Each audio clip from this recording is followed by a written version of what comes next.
I'm going to do another round of hand building demos and whatnot. But I figured I'd open it up to you guys. If you guys have any questions, I know I just saw Catherine posted in the Facebook group. She had a question that I'll cover right off the bat. But if anybody else has any questions or comments from last class?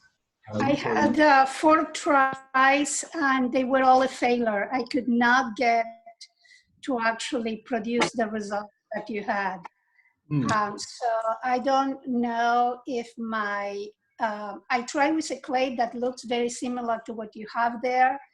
I don't know if my pieces are thicker.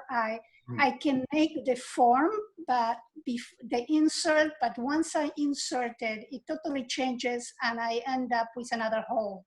So I don't know. Oh, interesting. Yeah. Do you have it with you, or is it no, I actually sent you, put a picture in Facebook. Oh yes, the sort of three-hole video. Yes. Yeah, I mean certainly. I have one recommendation as well. Like just try and get to know things, get to know the material. The inserts are really just for playing around. No need to try and pursue my mugs per se. They do take a little while to get used to. You have to get to know the edges that are going to support all of the weight of the rest of the interior, and the edges from the outside that are supporting the insert without it sort of collapsing and everything getting compressed. I reviewed the video a couple of times, and I think that if next time that you put an insert to get that, I don't want to copy you, but actually what attracts me from your sculptures is actually that triangular type of shape that you have on the run things. And I just want to learn how to make it. So if when you make it next time, the camera could show more like what happens when that's inserted, that would be helpful. Definitely, definitely. Yeah, we'll certainly cover some more inserts. I can do just a simple insert demo again today. I figured today we'll also review some fundamentals about drying, how to sort of strategize when building more complex forms, things like that. But all can be covered. Max, one comment. This is I was going to send a mail to Kayla as well. I know some people wanted like only hand building. One thing is actually I'm personally open to anything that kind of embodies like your style. I don't know how other people feel like it. There are things and the elements of your style that are interested doing like via wheel throwing. That would be interesting, not for today's class, but like through the whole series. And then perhaps if there's some pieces that you can prior build, like wheel throwing, like just to the save time, not necessarily, like that's also an option, I suppose. Definitely, definitely. I'm actually, I'm sort of in my last week of wet work here, so I'm going to try and cut out some wheel thrown pieces today and tomorrow so that I can get them done by the time I leave. So maybe Wednesday we can do, I can show you guys some wheel thrown inserts, that sort of thing. And honestly, like I tend not to discriminate too much between hand building and wheel throwing. One just like looks a little more symmetrical and it's more machined. But I tend to make pretty similar work. It's just, I guess, like a clay body thing. I tend to use really smooth clay on the wheel because you can get it really refined since it is a more mechanical process, whereas hand building is more low resolution, so you can get a little bit funkier and things like that. Okay. Can I do a little show and tell? It's Barb. Please. Hey, is that Barb?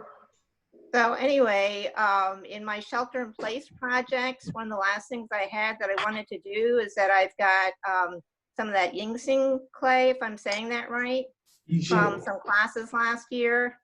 And I was going to use it to make some jewelry because it's so expensive. And I was trying to come up with some creative ideas. So I just want to show these. Can you see that with the cylinder I put inside? Oh, does it go all the way through? No, there are 2 cones like what you made. I did 2 lentils and I'm going to decorate it with precious metal clay using silver. Nice. That was the first one. This was the second. This is with the blue cobalt ginseng clay.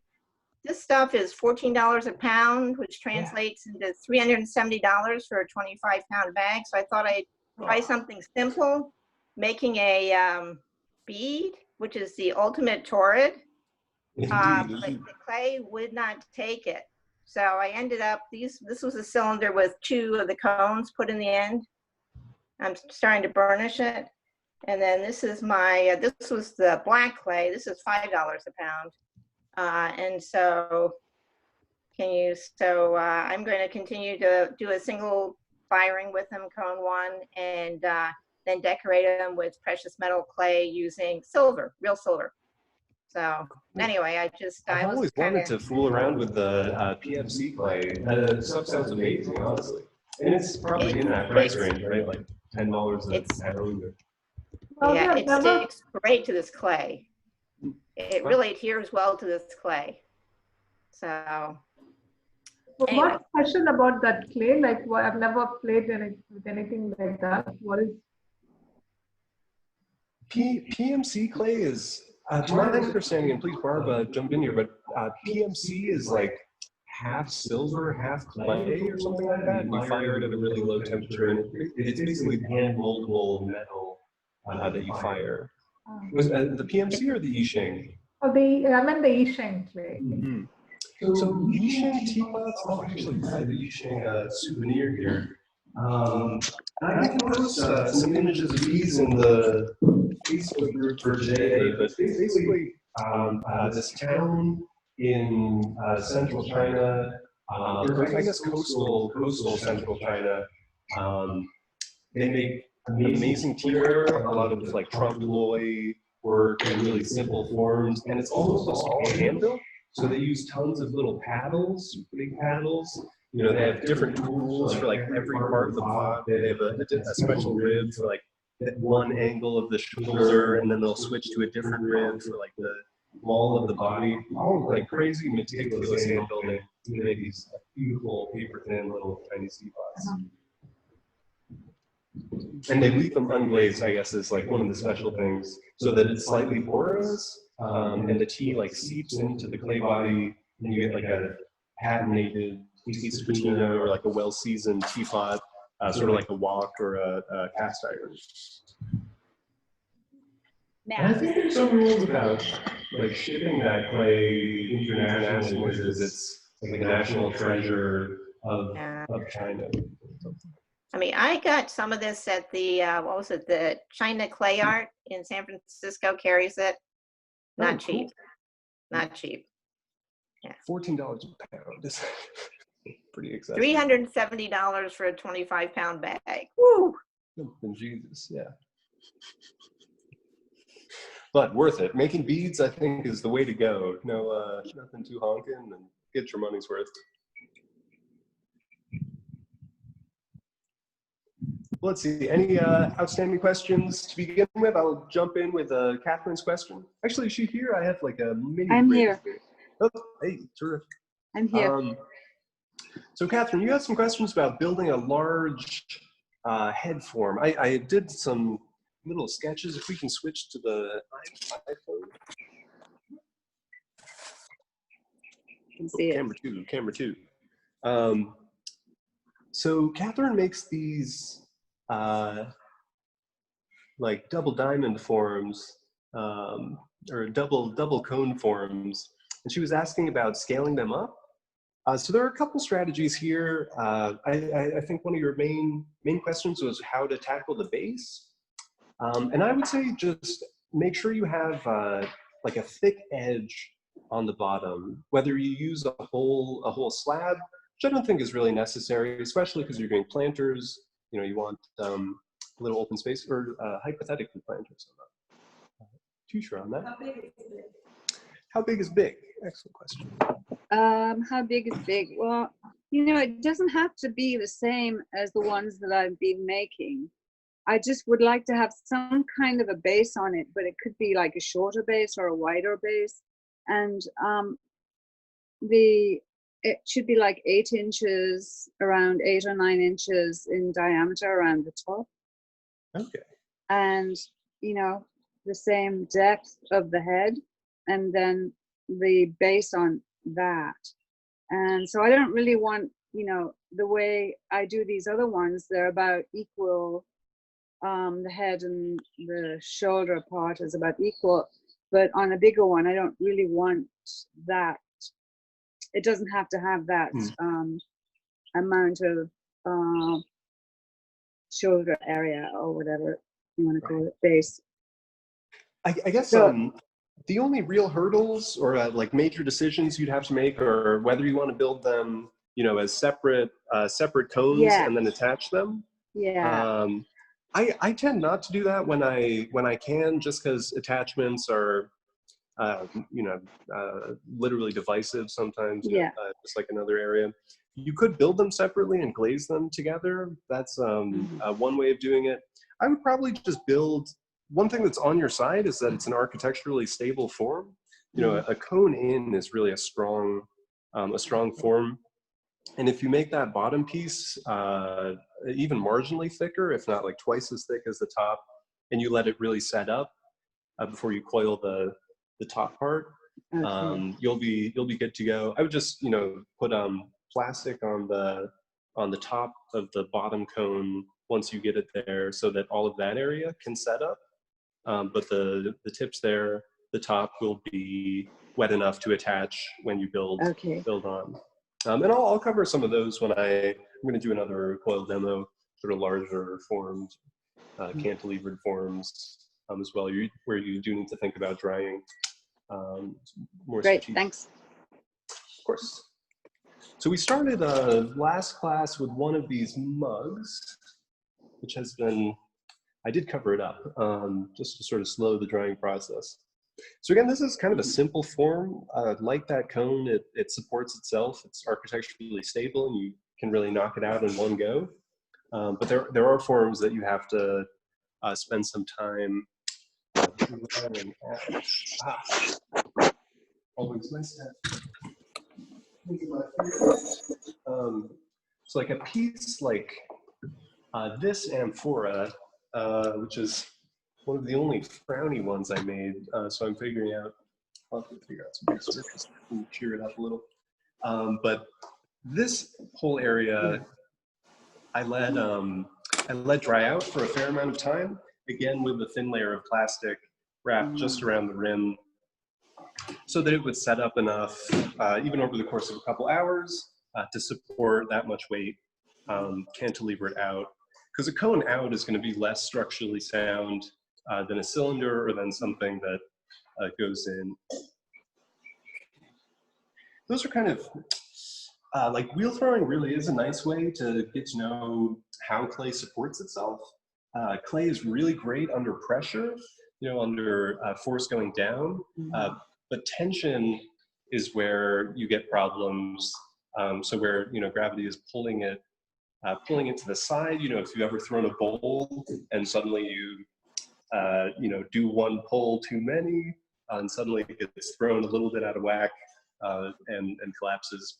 It's a nice dramatic way to learn about architectural stability. Is that the coil build piece?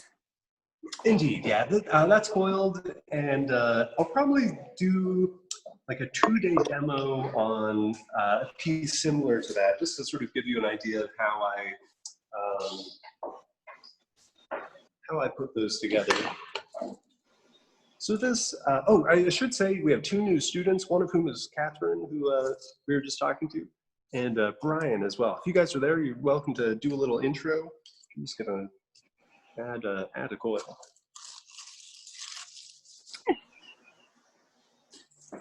I'm Catherine, and I live in Sonoma, and I make mostly these little clay pots that have bases on them. And I was originally a florist, so I put succulents in them, and that's what I do. And I have a commission from 2 people to make big ones, and I'm sort of struggling with that. That's one reason why I'm taking the class with Max, who I see fairly often when I drop things off at the studio, and I'm always admiring his work and his the information he gives and his expertise. So here I am. Thanks. Happy to have you. Well, thank you. I wonder if you guys know how many of us are hand builders versus wheel throwers. Do you know how many in the class are only hand builders versus how many wheel throwers? I mean, I'm both. I do both. Yeah, I'm a hand builder, not a wheel thrower. I think Brian may be the black sheep here. Hand builder too. What do you mean by black sheep? Cool. And again, I mean, if that's the case, I'll definitely emphasize hand building more. There are things that, you know, I'll do on the wheel that I shan't make you guys suffer through more cup demos. And well, I want to tell you that I will not suffer. I'm a wheel thrower, and that's the main thing that I want to learn. So when I was reviewing the syllabus, I saw that there is only like half of a class for throwing, and I really want to know more about how you use the wheel. Definitely. Yeah, Gail and I were talking like when this class was originally offered as an in-person event in the before times, it seemed like there was going to be a much more even split in the students of people who are interested in throwing and vice versa. So we'll just try and you know, switch it to reflect the interests of the students. And again, I'll just you know, touch on this another little you know, a really fundamental way of how at least I make forms, blend the hell out of these coils so that they forget that they're separate things. Just go around and make sure there are no visible edges. And as long as the clay is supple enough, you know, relatively squishy, you'll be able to get a nice strong join. If it's getting leathery and you blend it and you can like pull on the coil and it separates, you won't have as good of a connection. You can still get away with it by all means, but you may get like a little hairline drying crack. And say if that's not architecturally supported, like if you have a hard angle like that and there's a drying crack, a little drying crack right there, in a high fire, in a cone 10 or a cone 6, you may get a little warpage. If it's really bad joiner, you may get a you know, really bad warpage, some actual structural collapse and whatnot. But hopefully we shan't go there. And again, I use fairly thick coils, and I'm just laying them on and making sure they're strongly attached before I do any of the thinning or any of the real forming. I'm just making sure, I'm just adding another layer. Not even really too worried about the form. There are some things that I do keep in mind when I'm laying on coils very generally. If I want the form to go out, I'll tend to work on it from the outside, just because the angle that my fingers are at will sort of angle outward naturally. And if I go on the inside, I find my fingers sort of pull inwards, and I can just sort of push it in the direction I want to, and have a little bit more control there. But that, I mean, is pretty flexible, and you can go either way. It's just a tendency that I've developed recently. So now I have this coil attached. I'm just going to go around and do a light round of pinching. And you'll see I'll get like a little bit of height in there. And my fingers are fairly well like spread out. I'm not pinching just the top. They kind of act as a support system, and they're molding it in the direction that I want to go. For this, I'm interested in that little vase form on the top corner. So I'm going to kind of belly this out. And have a nice generous volume there, almost with a sphere up there. I'm actually probably build this up a little taller and a little thicker, and then I'll show you how I stretch these to cone them out. Again, I tend to use thicker coils instead of a lot of thin ones. I just find I get a lot more control than the thin ones, which you have to be a little bit more fussy with. For detailed areas and very small things, you know, like say the neck of a bottle, I will scale down my coils just to match the thickness that's necessary.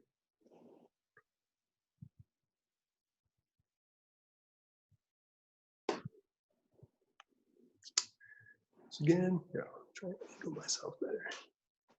Just going across and getting everything blended in with my thumb. It's a little dirty on the inside. You can see like there are a lot of marks. And I'll get rid of those shortly. One thing that I really do benefit from, since I make all these closed forms with inserts, is that I can have these horribly messy, sloppy interiors and nobody knows.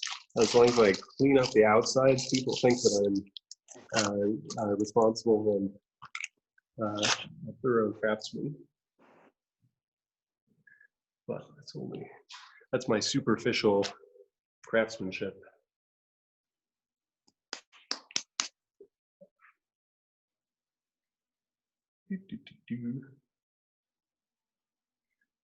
Just making sure all those edges forget each other. So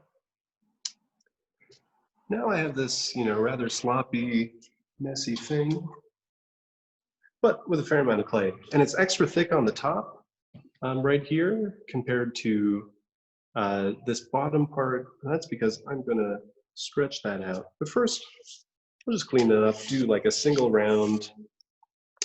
Like I talked about last time, I do like one round across the entire vessel, scraping like that.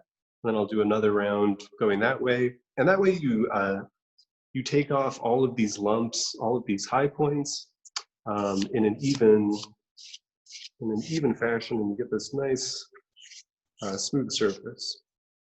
Or at least even surface. You know, obviously it's sort of torn up by the rib, but once you sand those down or scrape them away, it'll be a lot more smooth and even. And I tend to do this just, I mean, like some of this work does resemble wheel throne work because it is a little bit more smooth and the surface is homogenized like wheel throne work would be. It also just provides a great surface for glazing or whatever surface I plan on using. So I do definitely think ahead to the, like, you know, the final destination, the final appearance that I'm interested in. Some glazes work well with all those fingerprints and ridges. Some do not. That is just something to keep in mind. So I've just done a simple cleanup operation. I'm going to stand, use the weight of my body, and I'm going to take this nice wooden rib, sturdy and stable, and I'll take it and just really slowly, with my other hand supporting the outside, just run it along the inside.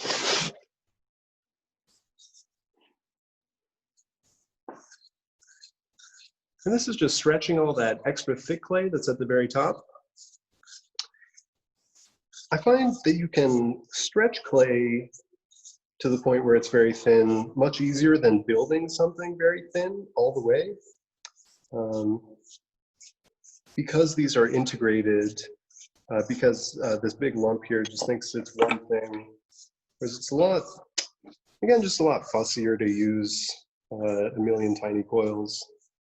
And impatience is one of my strongest virtues, so I would you say tend to that was practice like, it. sorry to interrupt, Please, please. like a 1/2 inch thick, and now you're making it 1/4 inch, or what's your? Yeah. I tend to carry around a little mini measuring tape.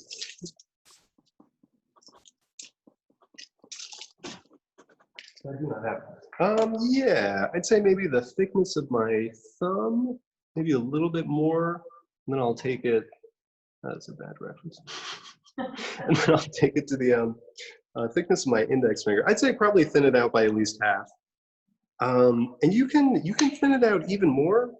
I may even like let that set up as is, and then put another fat coil on top that goes straight up, and then keep thinning it out. Just because, again, thin edges will dry out a lot more quickly. So you want to keep those protected. But I'll see where this goes, and just keep thinning it out. Because I do want kind of a dramatic expansion from the base. I want to have a nice slender base into a big plump volume. And then take it all back in like a tight shoulder. Just slowly going around and slowly working it out. And it's not symmetrical per se, but symmetrical-ish. Ooh, compression with a paddle. I'd say the only times when I do use a paddle are really for bases and flat things. Yeah. You can look up Korean ongi pottery. There are great videos of people, building those humongous. I'm not even sure what they're used for, frankly. All sorts of storage and whatnot. They're making humongous pots, and they basically make huge coils and then bash them with similar paddles and compress them to the point where they're super thin. I frankly have not gotten that skill level, but you can make things crazy thick, or crazy thin rather, sorry, and really well compressed. I have not done my training. Oops, sorry, what was that last question? When do you use the metal rib, and when do you use the wooden rib? I tend to use the wooden rib on the inside, just because it helps with the stretching a little bit better. And I don't really need the inside to be terribly thick or terribly smooth. I don't know why I keep saying thick. I don't need it to be terribly smooth. The smoothing is kind of just a result of the way that I'm stretching it out, and it helps me stretch it out more evenly. It's just a byproduct. I have a good question. Maybe that would be helpful to explain your process. Sure. I could show this picture, and you could talk about why that's not the great way to do coils. Yeah, please. We have a visual example here. So this is what I mean about like the fussiness of using a ton of teeny coils. I mean, well, I have a couple problems here. That comb, I also wouldn't use a comb. I don't know. I feel like you probably end up breaking it, or the teeth are just too long. But with all those coils, especially since they're not blended together at all, you're going to get a lot of warping as you work them, and a lot of uneven thicknesses. Whereas with fewer larger coils, better coils, you'll have a little bit more control, and I think it'll just be, generally less stressful, a little less meticulous.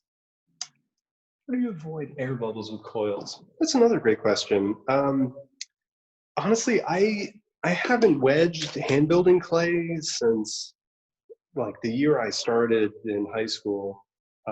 I've never ever had a problem with air bubbles in clay, and frankly, like an air bubble is not the issue, is not why things explode in kilns. It's always water. Like we talked about, water is the central villain of our class and of this material at large. Air bubbles just trap water more effectively than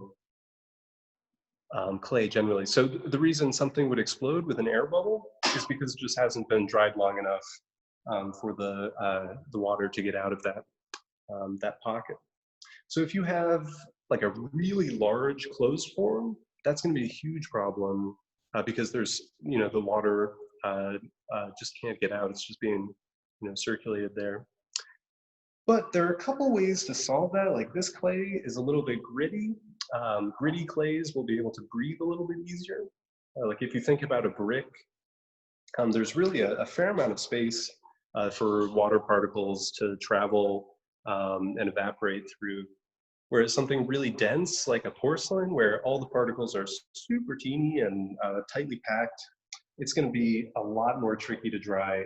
You're going to have to dry it more slowly to try and make it dry more evenly. But really coarse clay bodies, you can dry like a maniac, more or less. Which is, again, another reason why I like them. Great question, though. I do feel like people kind of worry too much about air bubbles. I have a fringe theory that people, like working at high schools or other, pottery centers, when they accidentally explode people's work, they're like, oh, it must have been air bubbles. You should wedge better. But maybe they just fired too quickly. I support that. Good, there we go. Yeah, I mean, it's catching wind, this conspiracy theory. And I don't know if you said this, but you really grabbed the clay right out of the bag, which has no air bubbles in it. Right. And all of the handwork you're doing is just compressing, and ribbing is compressing, and so you're going to be working those out if there is any. Exactly. Yeah.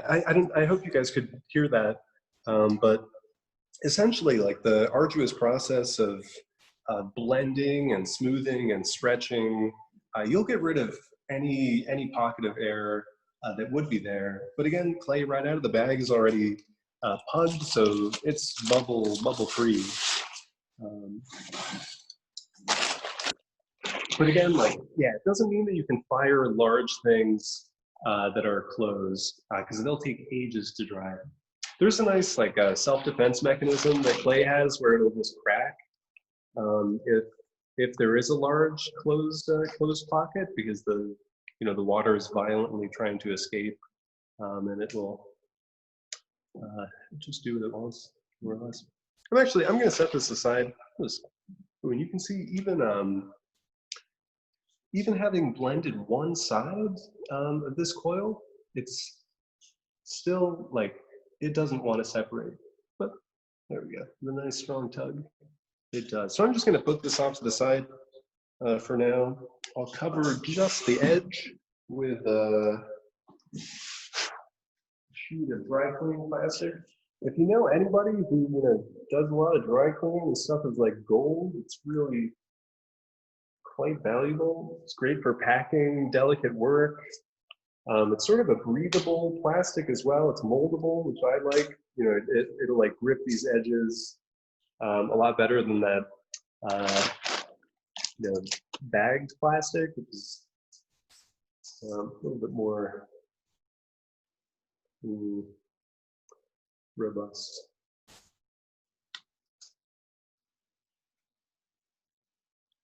I'll just take a nice strip of this and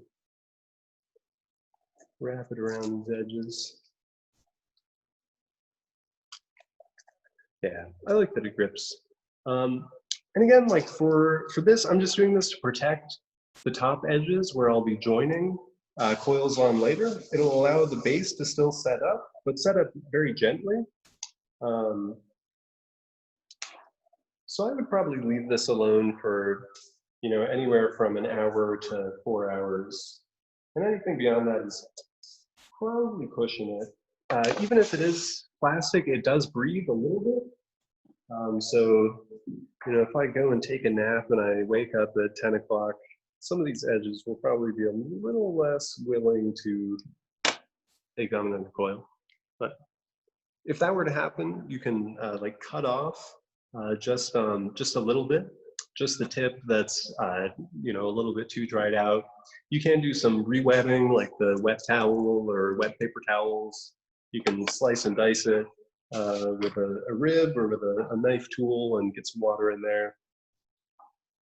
I do my best to avoid that. I hate reintroducing water because water is the enemy.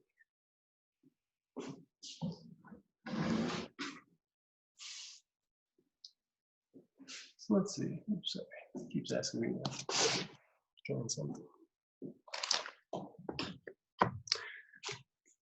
So as we left off last class, I have this rather unclean mug-like form here.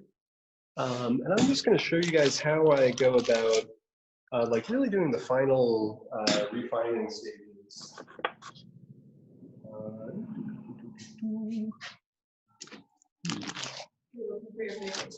My serrated rib has escaped. I don't know. I got another one.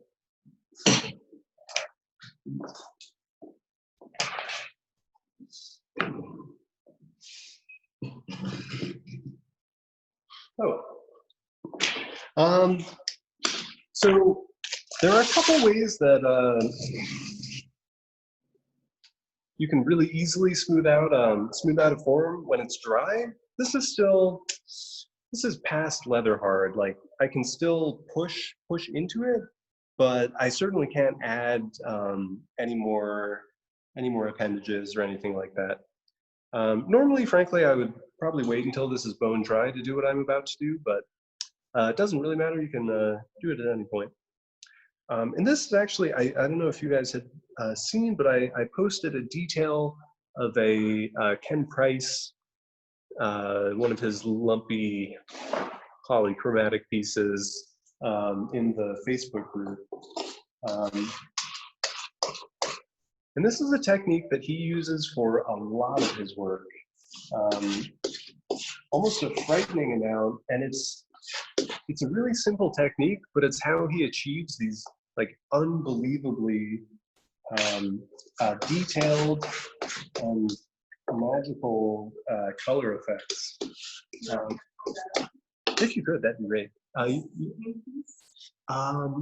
There's a detail of just like some tendrils, I think in the comment section. Let's see. Not that one, although that is a beautiful pink egg. Yeah, there we go. So Kayla is screen sharing right now this detail, and honestly, I hope if you guys haven't had a chance that you do see some of these in real life, because they are unbelievably magical. There's something like when you see an organic, a natural object, there's a degree of resolution that a lot of man-made things don't have. Like every particle, you keep walking towards like a piece of moss or whatever, you look at it under a microscope, and it's always, there's some intentionality or some purpose, some interrelation to at every level of observation. So Ken Price uses this same technique. It's so unbelievably simple. I mean, everyone's done it purposefully or not. But you just take a wet sponge and pull out the grog. You use a wet sponge to smooth these things out. Oop, we're going in for a detail. So you can see, whoa. You can see this clay isn't terribly gritty, but it does have some. And so you can see like a wet sponge, and I'm just washing it off every once in a while to clear off the slip, because the slip will deposit itself against those ridges. So when you clean the sponge, you can kind of get a better idea of what's actually going on. You know, it's just like an insanely simple technique. One of the reasons, well, many reasons why I like doing it. You may find it's very difficult to smooth a groggy surface. If you go at it with a trim tool, you'll pull out grog when it's dry. There'll be like scrape marks and scratch marks, little teeny pits where grog has been pulled out. If you sand it, you'll do the same thing, and you'll actually deposit little bits of dust in those small areas where grog has been pulled out. And then those create issues with glazing, like the glaze won't stick to where the teeny dust deposits are, so you get like little curl marks, or I don't know, a whole host of issues. But with this, you actually do get, it's not a smooth surface, but it's smoother and more homogeneous than if you sanded it. And I basically just do this all over. One other kind of amazing thing, you're exfoliating the small clay particles and getting rid of those, and that brings the sand to the surface. But you're also bringing out some sand as well. So if I do this, I'm actually pulling out sand from the body and then sanding the clay with its own sand. So you're essentially doing like a wet sanding. Let's see. You can see it at least gives the appearance that it's smooth, even though it's fairly rough in comparison. Like if you fire this, you could use it as sandpaper. And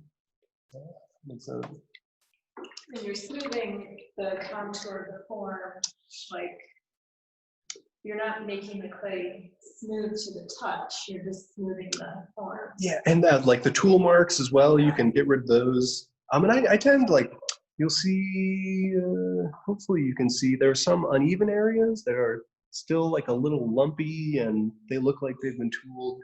This is where my favorite micro, let's see. That's a tough thing to focus on. But this thing has a teeny little teeth. And I can just go in there and really gently try and break down some of those ridges. It tends to be a lot easier to see where those uneven parts are once you smooth it out. When it's a whole mess of serrated rib lines, they get that camouflage. Max, do you ever use a leather chamois instead of a sponge? Oh, no, although I'm sure that would work fantastically well, especially, you know, getting in some of these dips and canyons. I tend to use a brush. A stiff brush also works pretty well. You know, some areas where it is like a tight crevice, it really is tough to get a sponge in there. So a brush is kind of a nice thing to use. But a leather chamois is a good idea.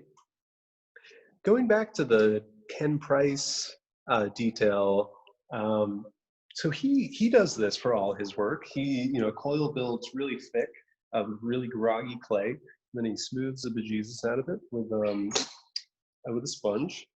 And like those images that we just shared, they're like 70 layers of acrylic and weird lacquers and who knows what.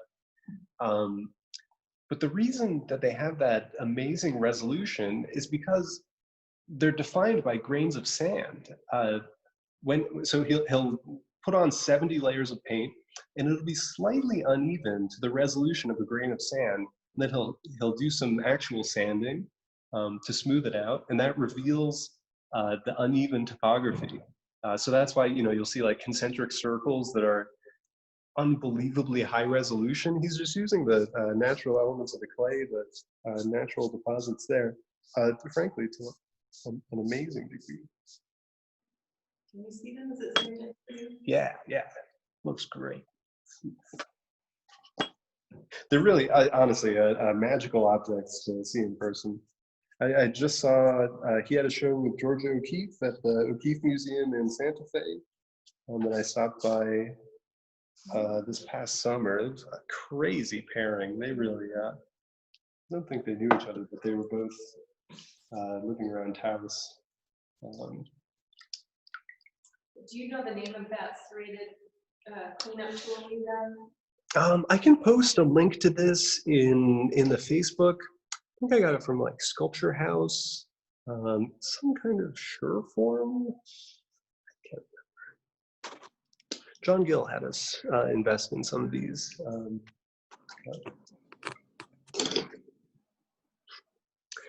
So yeah, I'm just going to go around and continue doing this. There are some pieces, like if I were planning on leaving this raw when it was fully fired, instead of coating it with some obscene non-ceramic surface, I would try and exploit the whiteness of the grog versus the darkness of the clay body. So I'm not sure if you can see like it's actually kind of like red slip there.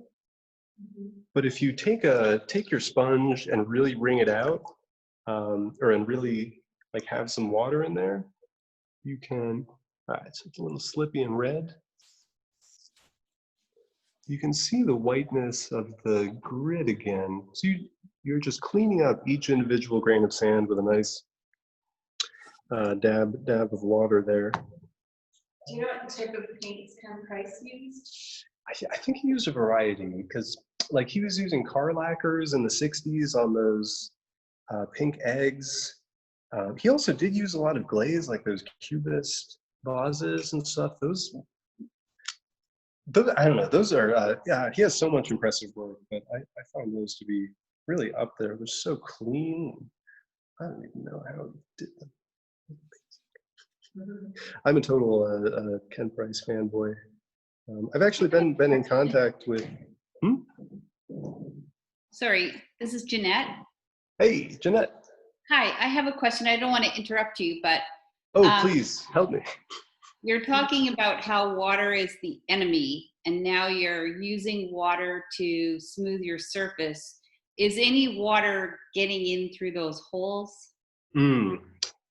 Awesome question. Fantastic question. So in this case, sitting water is the enemy. I'm not using enough that it would like splash and leak and sit at the bottom of one of these areas, because that would cause problems. The sitting water would completely moisturize one of those areas, and it would expand, and you get some cracking and things like that. But I'm just using really a surface coat. And some people ask me about this. Like I do this when they're bone dry as well, more regularly, frankly, than when they're leathery. And I'm not entirely sure why, but like with once firing work, Frozen. say you have like a really thin teacup that is just greenware, and you dunk it in a bucket of glaze. If you dunk it for like, I don't know, 8 seconds, it'll become waterlogged and start deforming with all that water. But if you just use a sponge and add a little bit of water to the surface, you'd be surprised how wet you can get something without it deforming. And frankly, yeah, I'd say very rarely would you get cracking issues. Probably more frequently with a smooth clay body that sort of fights with water a little bit more than a more open, coarse clay body. But yeah, for the most part, it's I shouldn't say water is always the enemy. It is the central villain with warping and cracking, but it's also how we can move this stuff around. Sorry, so it's you froze a couple of minutes ago, and I can't hear what you're saying. Oh no! Did you guys? Was that just Jeanette, or? It was I fine could for hear me. you. It was fine. Whoops. Yeah. Okay. Well, Jeanette, are we back on? She's frozen now. Oh no! We've lost I think it's her issue, yeah. our Texas cohort. Well, I'm happy to repeat myself as needed. Yeah, water is a complicated enemy, I guess. It's really not it's not a straw man. It's like a good villain. There's probably some wise quote about a devious lover or something like that. Two-faced and yeah, I'll have to track down. I have a book of colorful Italian idioms that I reference fairly frequently. What kind of procedures do you take for drying your pieces because they're on a thick spot? And also any firing programs? Another great question. So I tend to bisque pretty gently. Like I've been using a 2 or 3 cycles in the community kilns here. I'm proud to say I haven't blown anything up except some of my stuff once when I was being impatient. Impatience and angst, I think, are really the maybe even stronger enemies than water. Every time I try and cut a corner, the clay snaps back and cracks me a good one. So I'll start with drying, I suppose. We've had a discussion about edges. So say this had, instead of no edges or edges that are turned in that aren't like exposed to air, moving air especially. If say I had like a really thin, dainty edge, I would probably keep the top covered to let it dry evenly, because a thin edge on top will dry out really quickly versus the thick base, and that'll cause all sorts of problems. So, you know, clay shrinks about 9% or so, like this maybe a little bit less since it's coarse, while it dries, and it'll continue shrinking during the firings, but slightly, I guess maybe about the same amount from completely dry greenware to a fully matured clay body. Usually it's like 18%. But when it shrinks, if it shrinks unevenly, like say you have a cylinder with thin walls, you know, this area pulls in, and as it pulls in ever so gently, it'll tear the bottom apart. That's why you get those nice S cracks, which, well, you know, not nice S cracks, pretty amazing. It's cool. Anyhow, and that tends to happen when somebody, say, throws on a plastic bat or makes a really thick base. The bottom, especially on a plastic bat, the bottom won't be able to dry out at all. So the top is shrinking and drying, and it just pulls that wet base apart. And the S is just from how the clay remembers being moved. On the wheel, you get this nice snapping back sort of effect as it dries. Max, do you use the wet sponge bone dry? And can you explain the differences of using a wet sponge on bone dry versus leather hard? Yeah, it's tough. I don't really know why I prefer to do bone dry. They're both pretty good. I guess with bone dry, the water that you deposit on the surface dries out much more quickly. So like here, you know, there'll be sitting water there for another minute or 30 seconds because it is leathery and there's still water in the clay. But when it's bone dry, like I can go back and clean up that grog immediately. It's tough, yeah. I'd say it doesn't really matter too much. It is kind of nice that it's a little more leathery so I can do some more dramatic cleanup work. But I can also do this reductive stuff when it's bone dry. I'll probably just wear my tools out a little bit more. I should say these are too expensive. I think they're like, I don't know, maybe even 20 bucks, and there's some horrible shipping costs on top. You can also use scroll saw blades.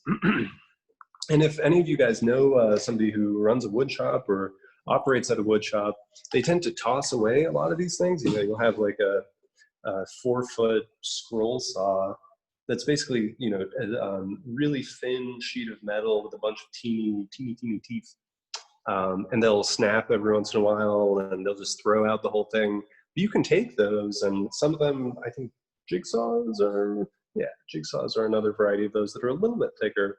And they have a little pliability to them, so you can do that same, like I do with the serrated rib, but on like big curves and things like that. They're really great and more or less free if you find a nice woodworker. And all woodworkers tend to be nice.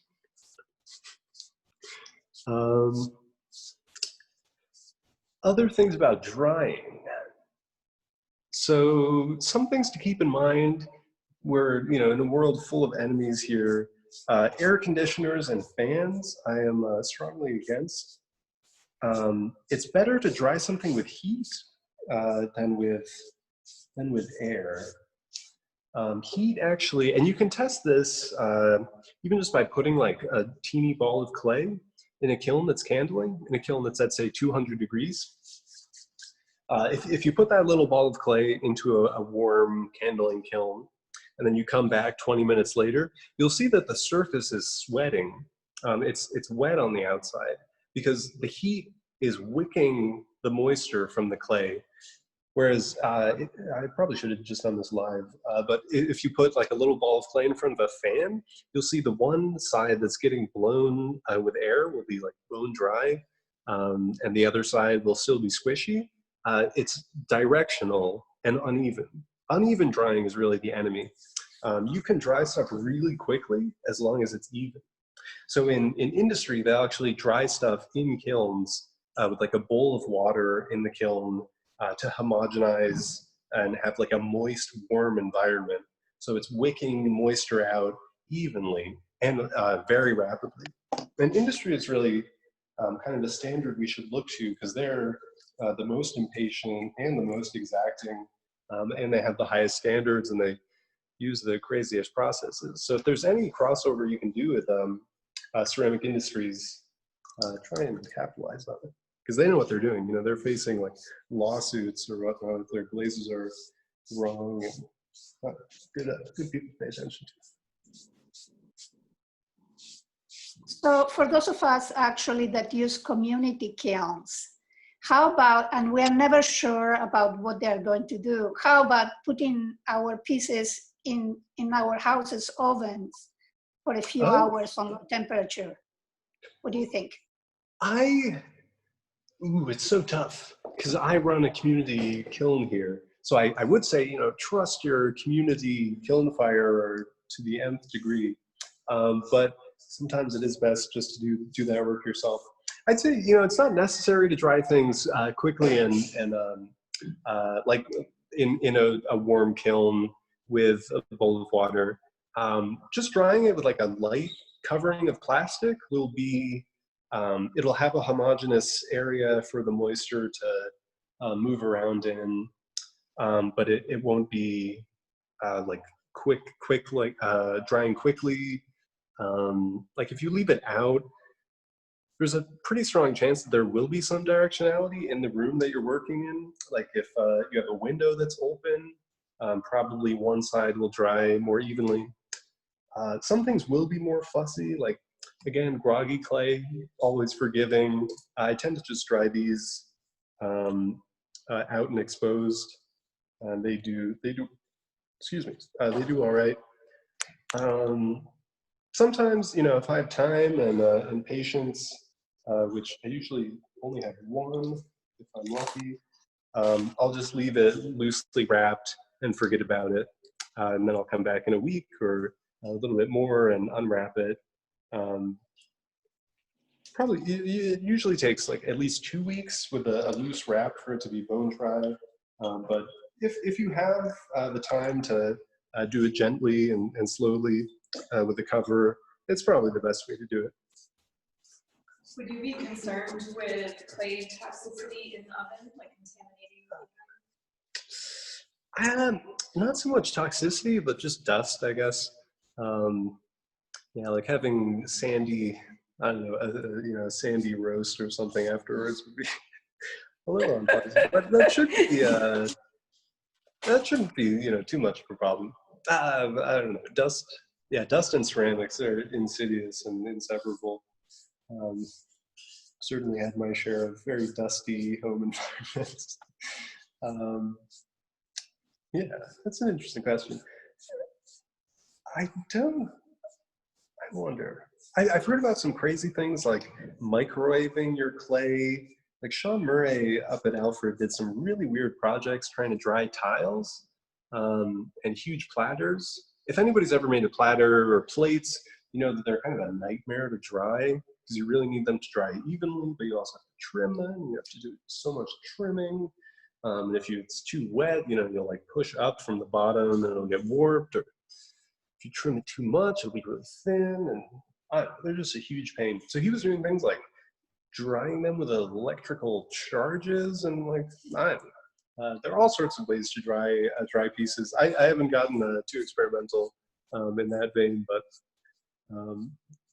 yeah, he's a true ceramiphile. So I'm going to lift this up and actually I'll grab a towel or some kind of soft. So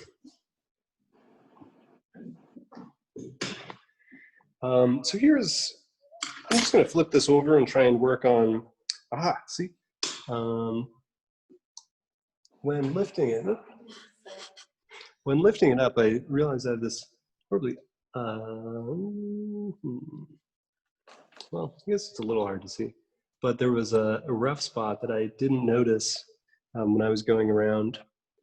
So being able to flip something on its side or upside down is kind of a nice way to get all your details ironed out. Because things tend to be displayed, you know, when they're totally finished in a different orientation or at a different height than you were working on. So sometimes they can be jarringly different and so forth. And I also have some rather unpleasant things. You know, there's actually an edge here. So I'm gonna just take my nice serrated tool and do a couple passes. I'm gonna try and like do some compression as well to actually get rid of that that visible unblended edge, because that's a point where you know, that single little edge will dry out a lot more quickly, and that could end up being a crack. Honestly, again, the groggy clay is very forgiving, so I'm not too worried. Max, just to go back to the slow drying process to make sure people understand, I don't recommend drying it in your oven because things do dry naturally, but if you felt like you had to, you would want to keep it at like 180. Yes. Just like a slow bisque preheat cycle. So explosions, yeah, are important to talk about. So again, like air bubbles aren't the problem, it's water. Water is always the enemy. And so at 220 degrees or thereabouts, water turns to steam and it expands. I'm not too sure the number, but it's some astronomical, you know, it expands like 900 times what a water molecule is. So when it's trapped in your clay, whether it's like this, if I put this into a kiln right now, there's still so much water in the body. When it expands, it literally explodes. It'll, you know, just blow this thing completely up. And the same thing with an air bubble or a pocket. So for like handling a kiln, we usually like to hold it at, you know, 180. Frankly, I usually hold it at 200 or 210, just because, you know, it's a heat work thing as well. Like the surface can get to 200 degrees, no problem, or even 220 degrees, no problem. But the water on the inside of this piece, since it's kind of insulated, might be more like 180, or if it's held there for a long time, the heat will enter into it. So you can get away with a little bit of the temperature, but yeah, if you are, please, using your oven, definitely don't go to like 250. I would hate to have you have to clean up a pile of dust and fragments. Excellent. Excellent follow-up. It is an intriguing idea though, like yeah, having a scut kiln that you could do some of your cooking in inside too.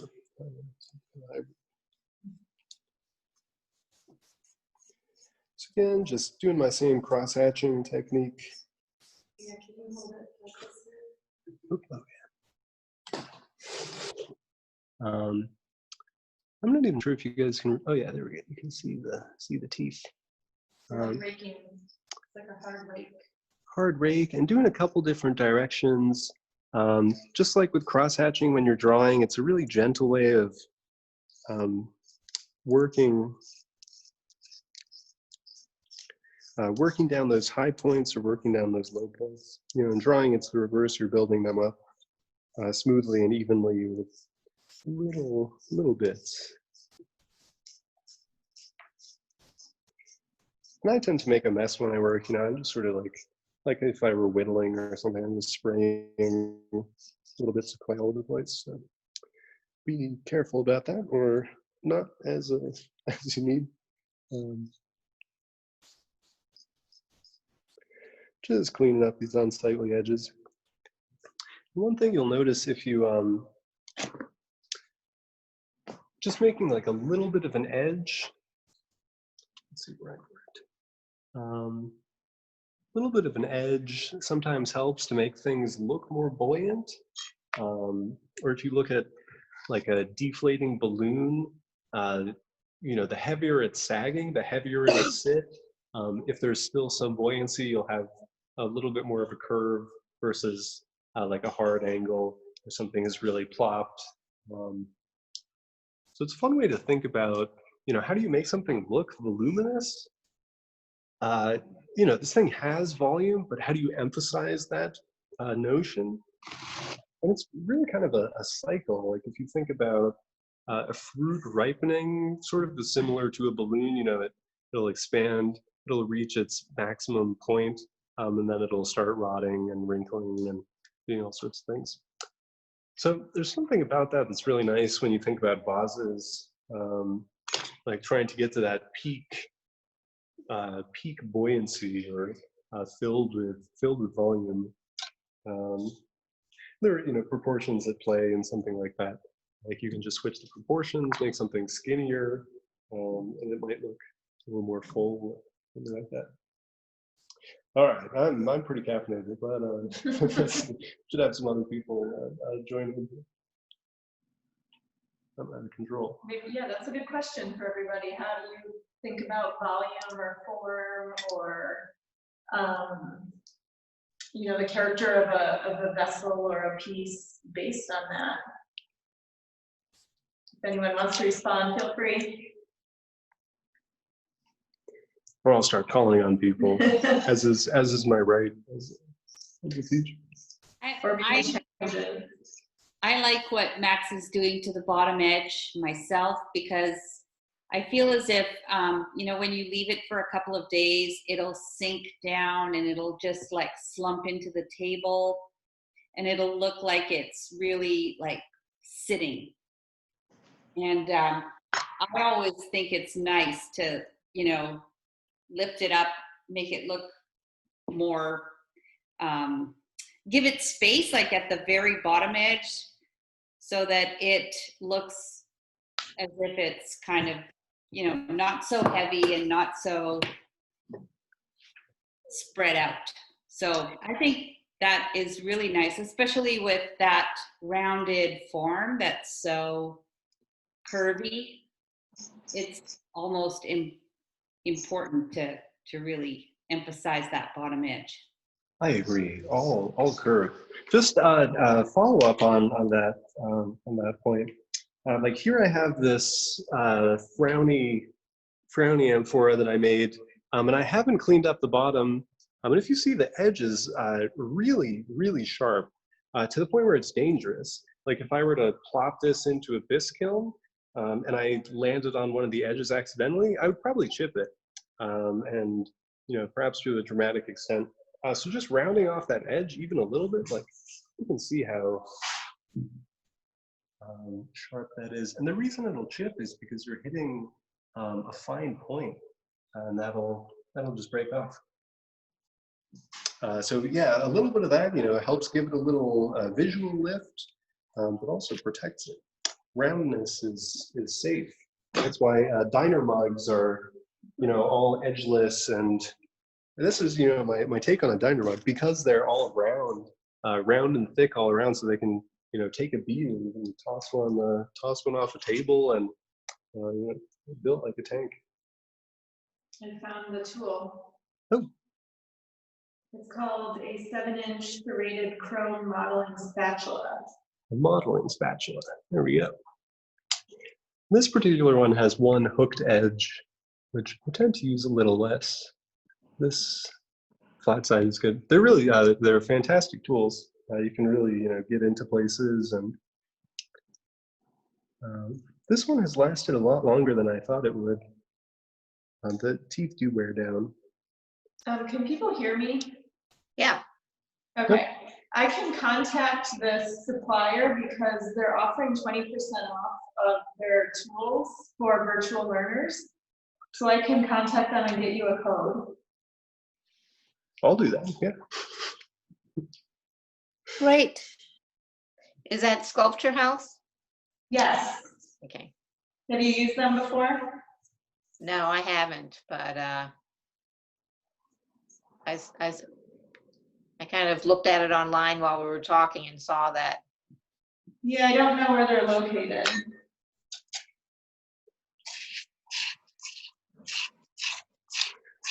Again,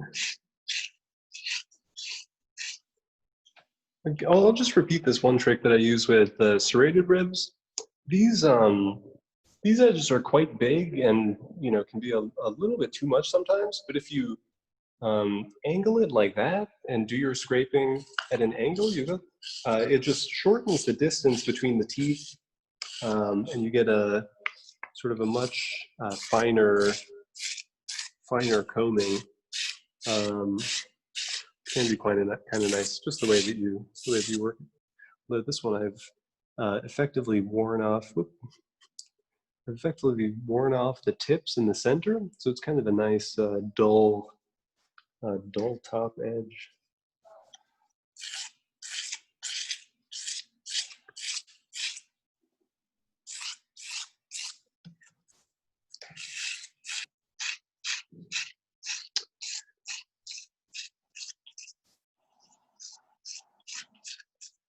Well, is anybody in their studio? Does anybody have some live studio show and tell? I'm in my studio. All right. Hey, let's see, who's talking? What do you got? It's Oh, Jeanette. hey. Well, I'll show you a piece that I made for my daughter. It was inspired by a Japanese artist that I met when I was in Japan. His name is Yasuhisa Oh, awesome. Koyama. He does those, he cuts pieces with a bass string and whatnot. Those beautiful wood-fired work. Yes, and he does a lot of like really organic kind of sculpture that he told me that he builds with really thick coils, and then what he does is he cuts it with a wire tool. He just kind of like cuts into it.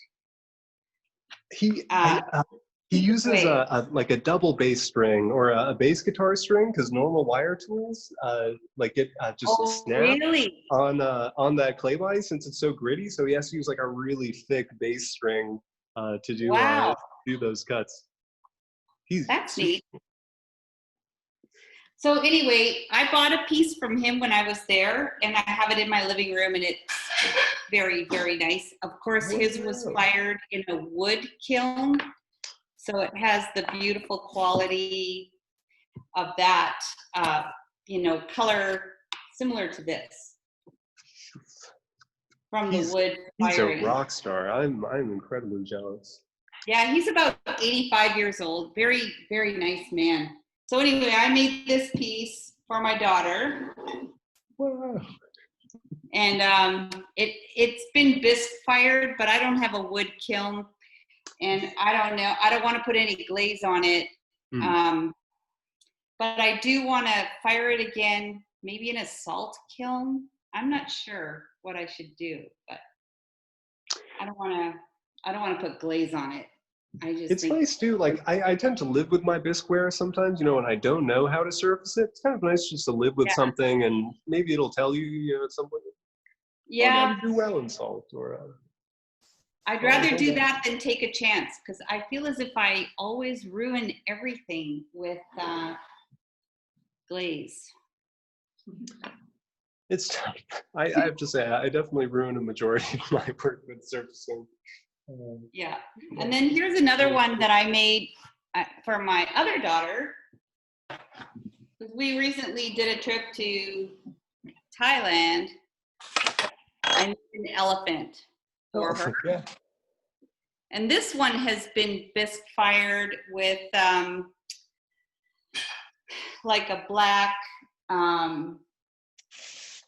what do you call it? Like painted with a black, not underglaze, but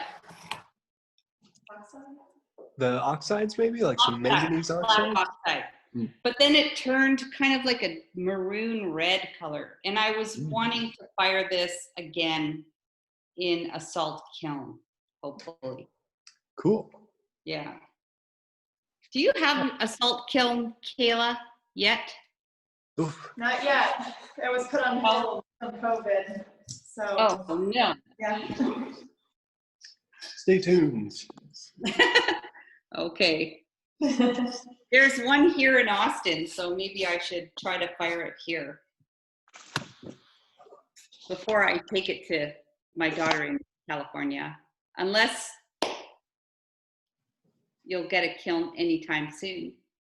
I hope so. Yeah, we have the money in the bank, and we just need to figure out when we can have that workshop, because we want to do a kiln building workshop. Mm-hmm. So I'm thinking it will happen before the new year. Oh, that's good. Yeah. Okay. I have to plug I'm an alumni of the Mendocino Art Center up in the town of Mendocino. Oh, They have a really strong atmospheric program there. They have a wood salt kiln hybrid, a straight wood kiln that's fairly nice. large, and a soda kiln, raku. They have a whole assortment, and they do a number of workshops, firing workshops. So you can go up there, take some shifts in the wood kiln, and hang out at the beach for the rest of the day. It's a lovely place to spend a weekend or a week or 9 months like I did. Sounds fun.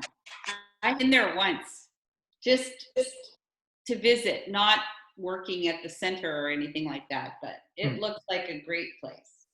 It's a lot of fun. I don't know, Mendocino is great. It was a beautiful place. I do miss the weather, I have to admit. 60 degrees all the time. It was cold and wet when I was there. Windy, cold. That's terrible. That's my natural climate. Right? Yeah. Max, I Uh-huh. have a question. Shoot. I've been, working on one of these heads with Black Mountain clay, and I just can't get it to stick together. It's fallen apart now 3 times, and every time I touch it to do something with it, it comes apart. So, and it's almost dry now, and I'm wondering, is there anything I can do? Is it just like, is that it? If it's almost dry, there are a couple things you can do. Like it's certainly not a hopeless thing. I'll refer just like a quick example of how again Chinese industries do this sort of thing.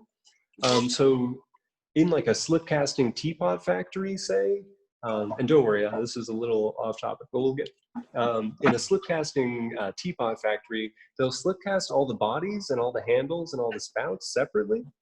And then once everything is completely bone dry, they'll attach them.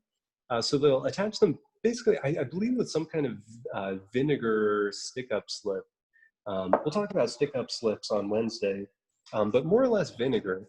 And it's a really weak bond. Like the spout will be stuck on, but if you like smack the spout or pull it off, it'll just fall right off. But it's bonded enough that they can get it through the firing and glaze it, and then the glaze bonds it together fully. So they cut a lot of corners like that really effectively. Even like the 16-foot porcelain vases, which are kind of unimaginably large. They make them in 10 sections, and each of those sections is joined, but it's also cracked, but you can't see the cracks. They just hide them really well. They add another slip that doesn't shrink on the outside. So if you look in from the inside, say, you would see little cracks all the way around, but they're architecturally supported because they're more cylindrical, so you don't get any of that warpage or structural instability. But they glaze them. The glaze provides the strength in the bond. Yeah. So you could do something like that. You wouldn't even necessarily have to use vinegar to join them together, but you could just glaze them together.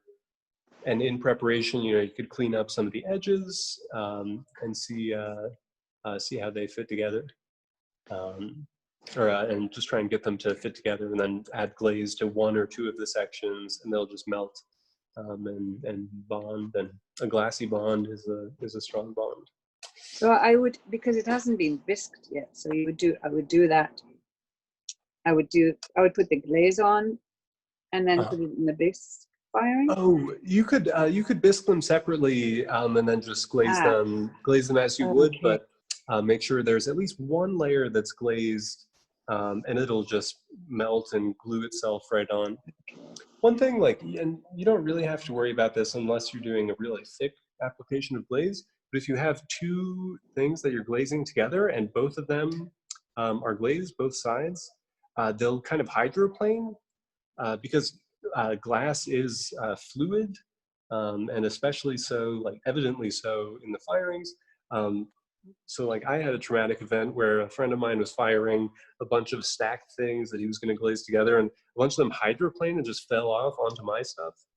So one thing to be careful of. It doesn't happen very often, but if you do only one side with glaze, it seems to be a little bit more sturdy and less slippery. Thank you. That's the industry technique you're talking about, that glass bonding, like after all the glaze firing, it's strong enough, those bonds? Yeah, remarkably strong. Yeah, like no problem. I wish I had an example here, but basically you'd never know the difference. Yeah. I can bring a piece Wednesday. Oh, awesome.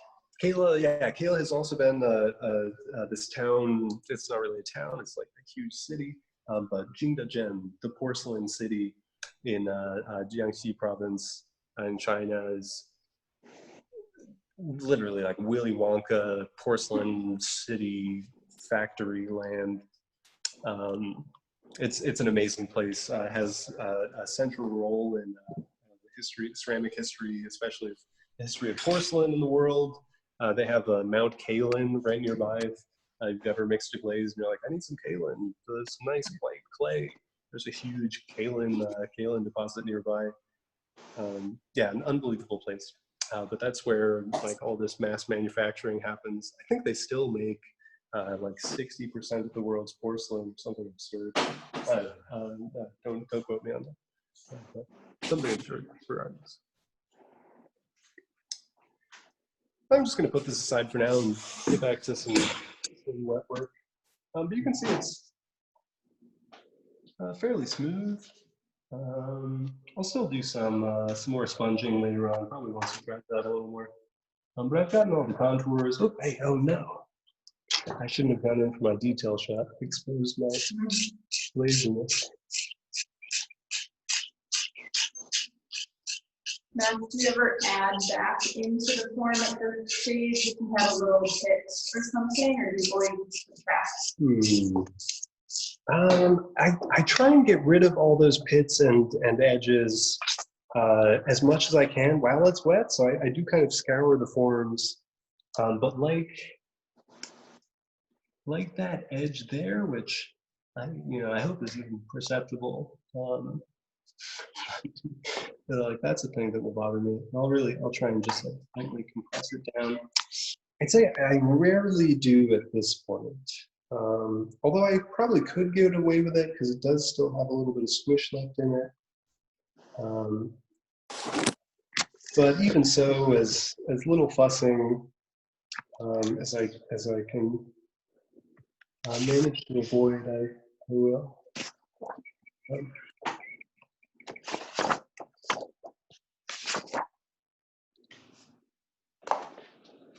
Yeah, Chinese industries are really the standard of absurd rule breaking,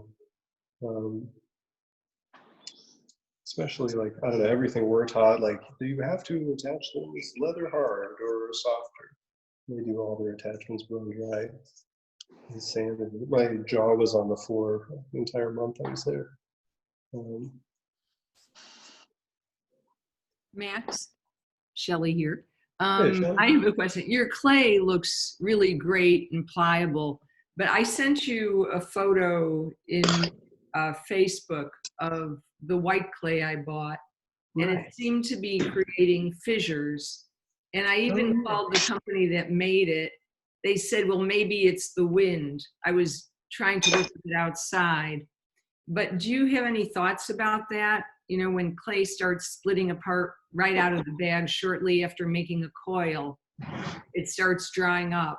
And you had mentioned something about how to correct it, or you had a thought about that. Definitely, yeah. So is it, I mean, it's fairly pliable, but is it like squishy, or would you say it's on the stiffer side? It felt squishy and moist, but then it started sort of tearing.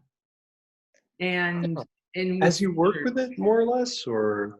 As you know, I'd say if I rolled it twice. Oh, that's a great picture. Thanks, Kayla.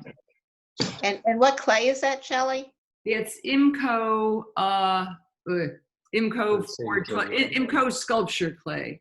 412, I think it is. Thanks. Yeah. I wonder, I mean, it may well be that it's very sandy. It is sandy. Yeah, so that'll decrease the plasticity. Less plasticity will be, you know, mean more cracking. Those aren't going to be like structural issues per se. It's basically just splitting. You'll have like a little grain of grog, and then as you push it, that grog will, you know, just create like a teeny little cosmetic crack, more or less. But generally, that shouldn't be an issue. And one of the nice things about like the sponge cleanup and the serrated rib cleanup, you know, you can get rid of all those. If you'd like to explore fissuring and cracking more, Kayla and I were just talking about Akiyama Yo, who's really, I think, the master of exploiting that that sort of technique. You can make, oh man, I love his work. He's amazing. He's in Kyoto right now. I guess it's certainly a different than the micro fissuring. But you know what happens when you have a dry surface and a plastic substrate? So he's like blowtorching the surface and then stretching it in a number of different ways to exploit the way that clay does crack like that. But you know, when you have a thick slab of clay like that, you just dry the skin. You can really warp it in some crazy ways and get insane cracking patterns, and also incredibly scalable as well. You know, if you have a teeny little pad and you try it. Oh, Akiyama Yo. Perfect. Thanks. I've been working outside, and I find that the wind and the dryness in the air is just, it's really hard. Yeah. So it could have something to do with that, with Shelley's drying thing if she's working outside. I've been struggling with it, with things drying out too fast. Especially, I mean, it has been fairly windy out here, that's for sure. I sympathize. I mean, you can, to try and negate that, like do some strategic coverings.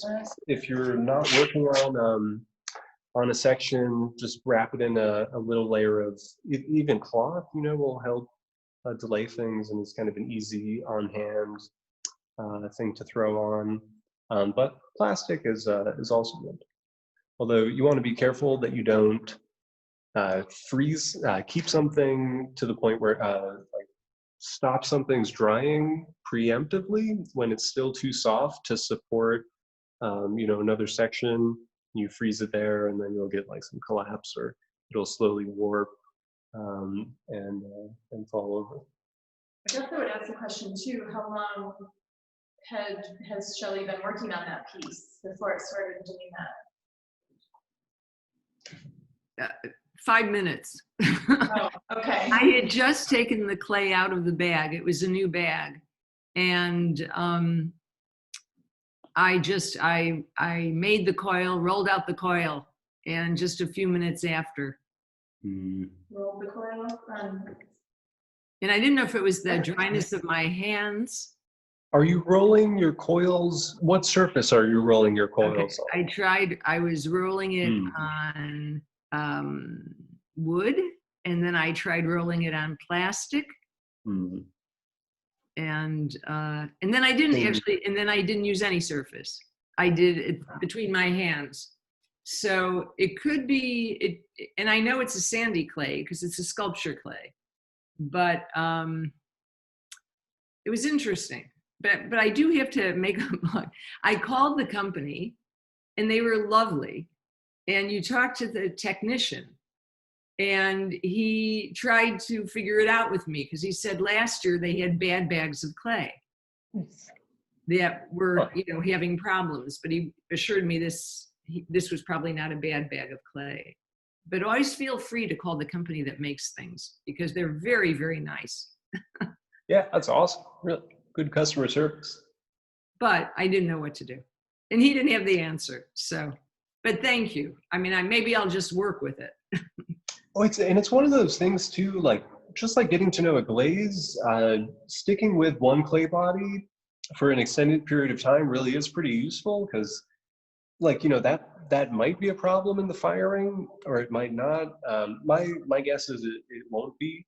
It'll just be like a cosmetic thing in the building. But you really get to know the nuances of a clay body. How much it can be stretched, how thin it can get.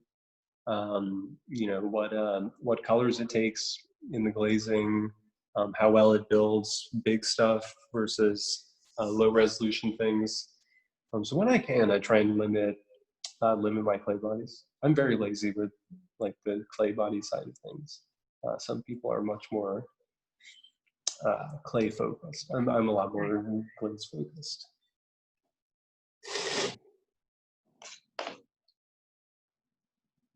Let's see. Get back to work. Stop losing it out here. I just wanted to take a moment to ask people if they need help getting into the Facebook page. I can stay on with you after the class and I can do a little video show and tell, but I just first want to become friends with those people. And then I put the link in the chat. I can copy it again if you want to try it sometime.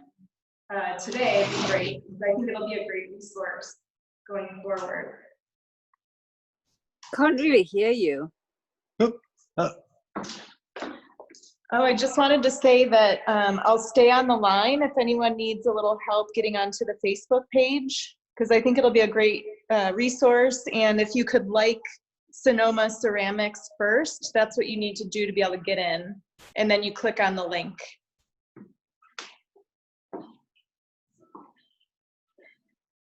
Just narrate. Yeah, I'm really looking forward. I think the Facebook page will be a nice addition. We can, barrage each other with volleys of information, and if you have questions in progress, like Catherine, Shelley, just post it as is, and I'll either try and comment as soon as I can, or save it for the next class. It's like a useful something that like the group would definitely benefit from. But, and feel free to just post. I don't know. I posted a couple artists who've been sort of heavily, continuously influential to me, stuff like that. And I'm interested in knowing more about you guys and your practices as well. So I have this small, lumpy, slightly cylindrical form of the shoulder now, and it's been setting up for probably 2 hours, 3 hours maybe. I mean, it's pretty stiff on the outside, enough to the point where like it can support a fair amount of weight. The edge, however, that I had covered in plastic is still very very pliable. So I'm gonna make this taper in like a neck-like fashion. I mean, you'll see this is definitely not symmetrical. There's kind of one area has a little bit more of a belly, and that area doesn't. This is one thing why I like hand building, because it kind of sets up opportunities while you're building for some kind of directionality, some kind of useful asymmetry. So I think I'm gonna double down on this kind of like gut here and have a neck and have this be the front. So it's kind of has a, like a puffed out chest. And then I'll, you know, add my dumpy handle arms and whatnot, but it's sort of out in the world in a different way than a symmetrical vase might be. This was like an, I don't know, unplanned, sort of happy way to capitalize on asymmetrical forms. Basically, I'm adding on directly onto that pliable section and just treating that stiff section like the new base. I won't really fuss with that at all. I'm just going to add another cylindrical section. And again, just going around, I have my fingers on the inside supporting, so I can like really press down and drag some clay down when I do my blending without like distorting it. Although it's thick enough, it won't be too much of a problem. So I have the whole outside, you know, and it's a mess, but that's, and then I'll go from the inside and just do the same thing. I'm basically just holding it and taking my thumb around and blending it. And I'll go in there and double check afterwards. This is one of the moments where I do get lazy, you know, when people can't see my craftsmanship. I do tend to let a couple of things slip. So like the inside is going to be a little bit more unsightly than the outside. So you can see it's fairly asymmetrical from the front as well. And now I'm going to actually try and correct that, just so, you know, going around and squishing it. So it's a little too high. I do play bass, so I use my thumb slap. Good musical technique translates well. You can actually use like a fair amount of force with your thumb. It's kind of a fun thing. There's nice bone there too. So I guess I do use like some paddling.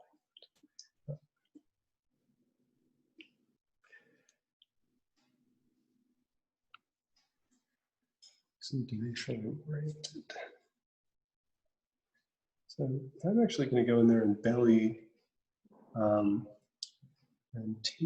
just stretch out one of the shoulders where it was kind of dipping down rather than pulling down from the outside. I'll push up from the inside.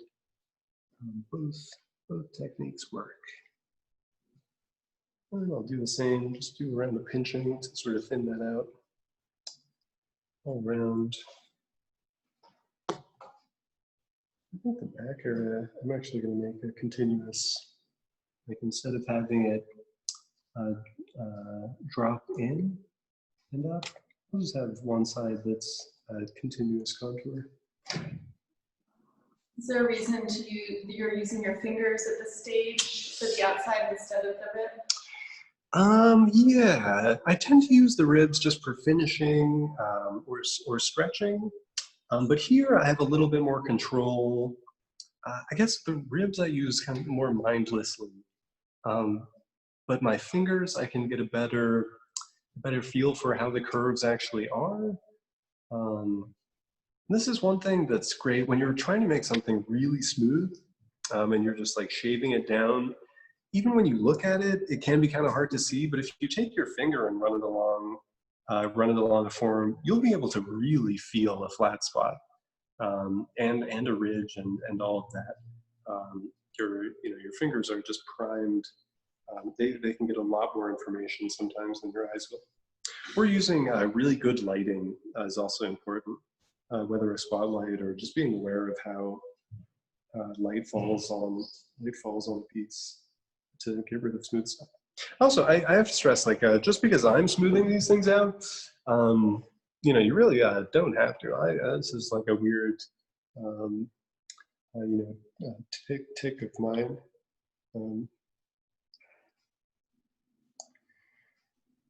It's, yeah, just something I fall back on. Let me try and, let's see, where are we? And one nice thing as well, now that I have this in kind of directional mode. Pencils, always useful tool. I'm actually gonna like just make a little drawing, just a little, I'm sure if you guys can see that. I just drew a little line there so I know like this is the back, so that I don't, you know, get off by like an angle or so. It's a nice, easy way to stay oriented. And now that I have that back defined, I can actually go in there and make sure I do what I want. Yeah. When you're looking and gauging what to do where, what are you thinking about? Ooh, the fun thing with these, there are a couple moments, like I make decisions that that are consequential, but they can kind of be worked out later or balanced out later. Since these forms have, let's see. Since these forms do have a number of elements, you know, if the body is kind of a little too awkward, or the head of the vase, head of the amphora doesn't really fit right, I can make the handles like outrageously large and try and balance them out, or a little bit smaller.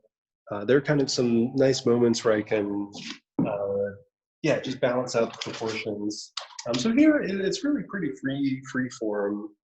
I have some space to play around, and if I really mess up, or like go off the deep end in one way, which is on one hand kind of a goal, or kind of the point of a lot of these forms, is kind of an indulgence and excess and so forth. Another nice thing about this one side, the back side now, that is a continuous contour, is that straight wall is architecturally stable compared to this side where there's a curve supporting a wall. So that'll get me some extra support. Just being generous with myself. Make it easy.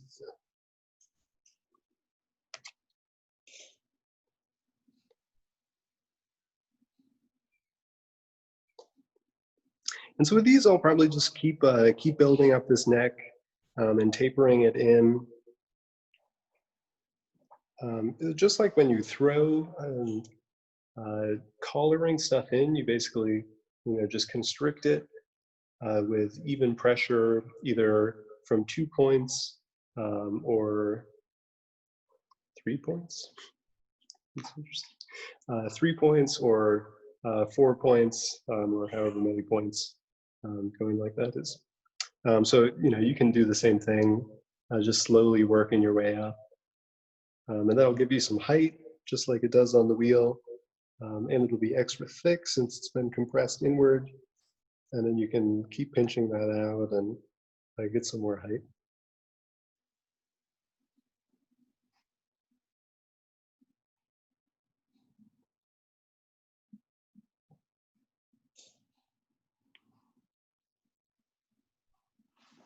Max, will you be trimming your altered forms at some point? Yeah, those bowls. It looks like one's in the reclaim bucket. I have to admit, I don't know. Pots are tough. Sometimes I do not have the energy to see something through, and it's just easier. It'd be a preemptive destruction rather than having something floating around finished for 6 months. So I can get to know for trimming. No for trimming, yeah, probably today, unless you know, the good people of this class are clamoring, and then I'm happy to switch gears.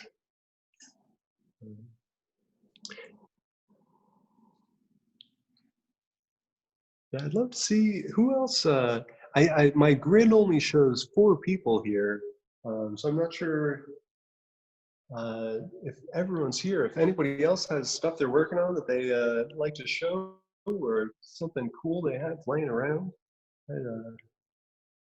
what are you guys up to?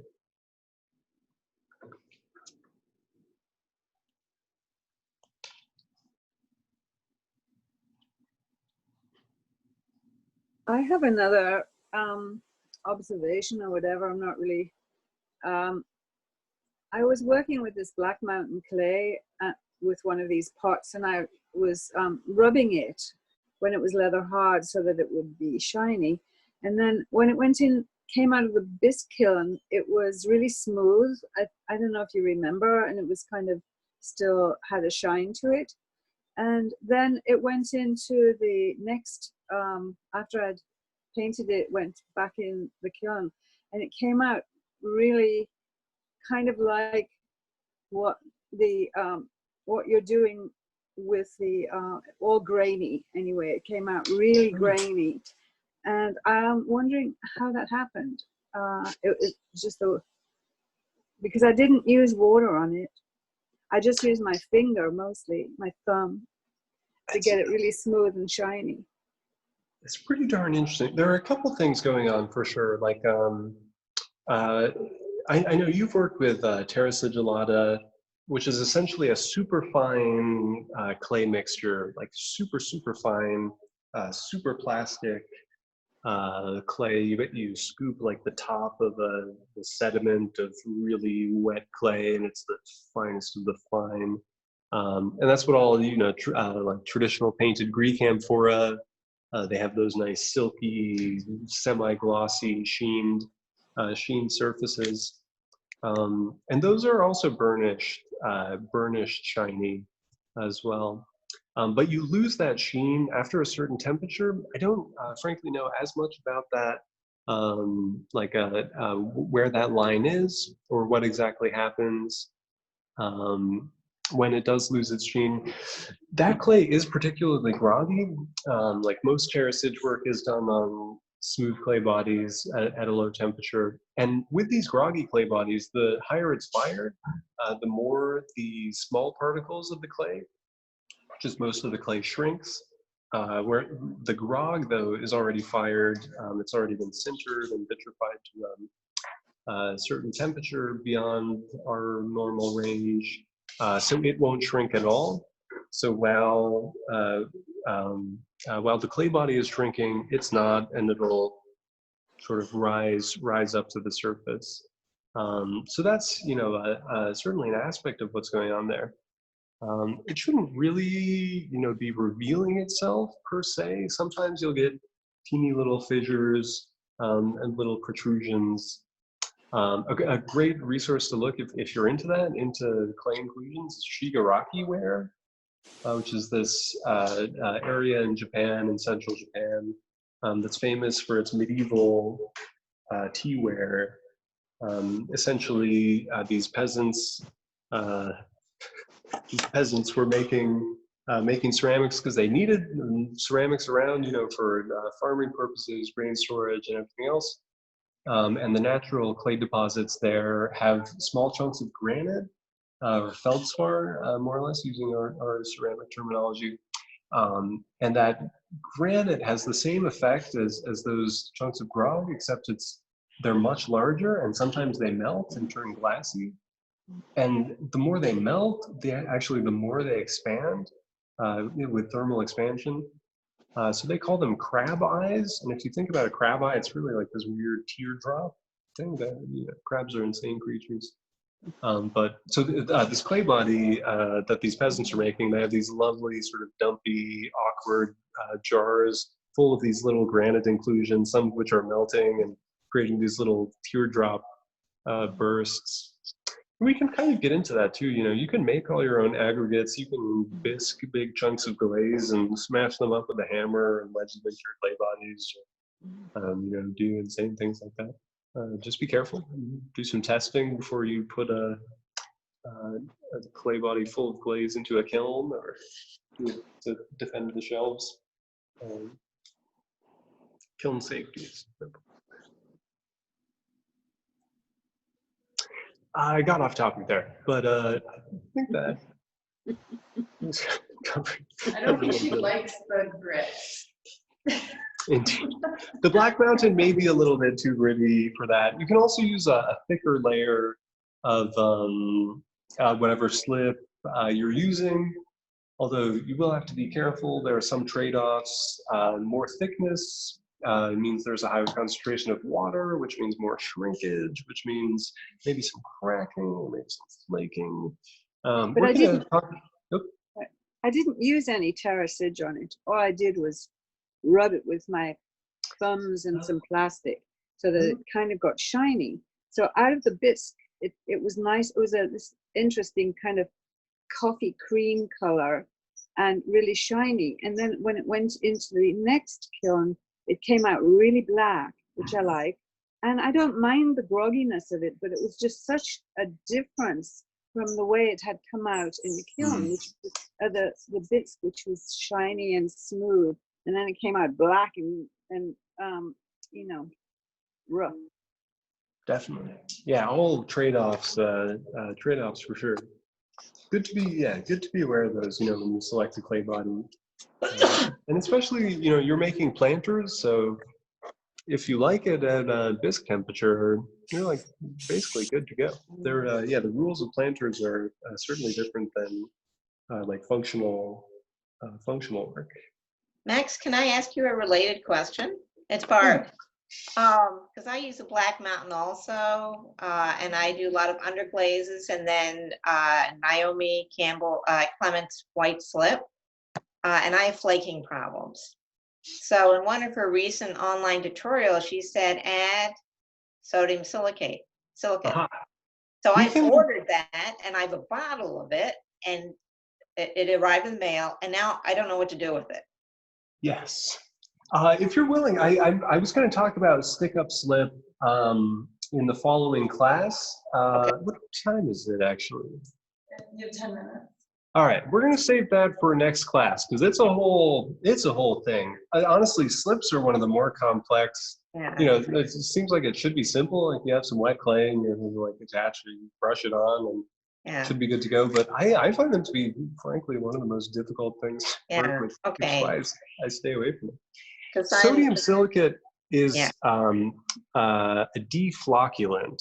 So very briefly, and we'll cover this again, but it's very exciting. We've been talking about water as the enemy, and there are ways to make water less wet or more wet with flocculants and deflocculants. I know it's a weird thing to think about, but we'll get into that.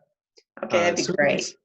Like if you have a thick slip and you add a single drop of sodium silicate, it'll thin it out and it'll behave like it's more wet without as much water. And without as much water, there'll be less shrinkage and less cracking. Oh, okay. Frankly, it's taken me like 2 or 3 years to remember which is which, flocculants and deflocculants. But yeah, deflocculants thin things out and flocculants thicken things up. I mentioned briefly in the last class that I use vinegar instead of water when I attach stuff. Even though I like usually, especially with the groggy clays, I usually don't use water or vinegar when I can avoid it. But vinegar actually thickens up the clay, water. It's a very cool thing. Clay are in platelets, and they behave like a wet stack of cards. So they sort of stretch out, and that's where you get your plasticity. But with a flocculant, it changes the magnetic charge, and they stand end to end, so they create like this house of cards structure. Real strange. We'll get into that though. That'd be great because I have some of the same problems with adding things to the Black Mountain as Catherine is having. Yeah. Slips and stuff. I'm not sure. It's probably not an issue with the Black Mountain. It's just water. Yeah, that'd be great. I'd love that. That'd be great. Good. Definitely. And frankly, it's an incredibly useful thing. We'll probably cover it at least once or twice in relation to glazes as well. Good. Because there are some glazes, you know, like chinos and other, you know, regular culprits that are really thick, and you'll do like keep adding water to them and they'll stay the same, like pudding consistency, and then there'll be so much water in there, you dip a pot in there and the pot becomes waterlogged and all the glaze cracks off, and then you're left with a huge mess on your hands. But it can all be solved with slight additions of flocculants and deflocculants. This is great. We end up on good cliffhangers every time. Max, I have a little pot from that area in Japan you were mentioning, Shigaraki. Yeah. Oh, and also Yasuhisa Koyama's work. Like the reason he uses the bass string is because there are those feldspar chunks in there. I'm not sure if he's from there or if he just uses that clay body. Yeah, it's hard to reproduce, you know, what he does with the clays that we have. That's for sure. Simple, simple stuff you can get from farm supply stores. Chicken grit, which is basically small chunks of granite that, you know, people feed to their chickens because they're dinosaurs and they need stones in their stomach to break up their food. Yeah. You can actually wedge that into your clay body, and at cone Really? 10 it melts and becomes glassy, and at other temperatures it just stays like a nice. They're actually very well sized for working. They're about the size of I need to work on my scale references. A grape seed. They're about the size of a grape seed. Maybe 2 grapes. Okay, that's interesting. Sorry, go on. I mean, there are a couple. Let me think. I was very obsessed with Shigaraki ware for a while, and I tried to figure out some other ways. You can also basically, we can cover this more in depth, but you can like bisque a bunch of wetted feldspar, like a Custer feldspar or nepheline cyanite, and break it up with a hammer, and you'll have feldspar chunks. And just wedge it into your clay. Indeed. Cool. Yeah, and when you do that, you know, you can have a feldspar chunk that's the size of a grapefruit. Yeah. It'll do insane things. You know, things get complicated pretty quick. Yeah. You can play around with that as well. Like you can take just straight feldspar and do that. Probably the best way to do it is to make a line blend. Oh man, all right, we're getting like way over our head now. It's okay. We'll find out about all of this and more during our glaze workshop. We'll talk about line blends and all sorts of stuff. This is great.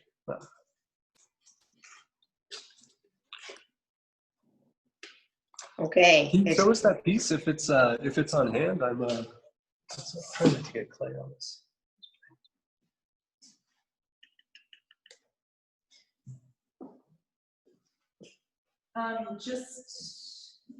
Which piece? Oh, the Shigaraki piece, if it's on hand or easily. This is one. Oh no. Can't see it. It's a pot. Oh, perfect. Oh, wow. So this one was placed in the wood fire kiln like this on its belly, and it melted down this way and that way, apparently. And you can see these things here. They're shells that it was propped up on so that it wouldn't stick to something else below it. That's awesome. That's a beauty. Yeah, and then this is the tea bowl that has some nice little melted art. Gorgeous, gorgeous. Yeah. It was Nice. fun. Holy cow. It looks like you have a great collection there. We'll keep doing some show and tells with you, that's for sure. Wonderful. Well, yeah, any other questions before we wrap things up here? I'm actually going to begin physically wrapping things up. You know, it's interesting doing this virtually because you get to walk into everybody's studios. You talk about the clay they're using and not a common clay you've been handed when you sign up. It makes for a different discussion.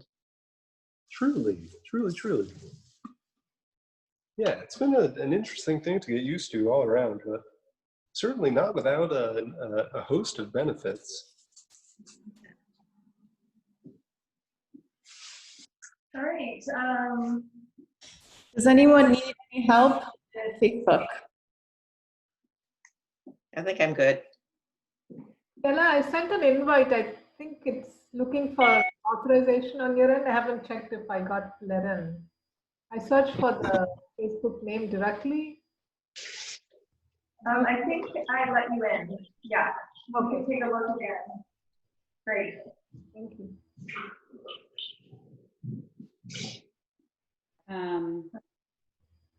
Okay. Well, What is it called, Kayla? The group. I'm in the Sonoma Ceramic group. no, it's a different group called Process and Techniques with Max. Okay. And there's a link. The easiest way is to follow the link. Is that in an email that you Yeah, it sent? was in the email I sent last Thursday, but I just put it in the chat as well. Oh, okay.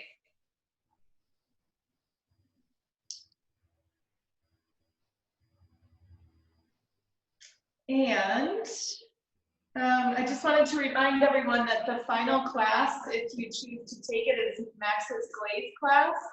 And that's a different day of the week. It's on a Friday. So it's Friday the 26th of June. And when you registered for this class, you got a code to sign up for that other class for free. So you want to make sure you register for that one if you haven't already. And even if you can't make it on that day, if you register anyway, you'll get the recording sent to you automatically then. So I would recommend doing that. Could you please send again the link to how to register for that class? Yep. Thank you. Awesome, and feel free to stockpile, glaze questions. I'd love to, what people are interested in knowing more about.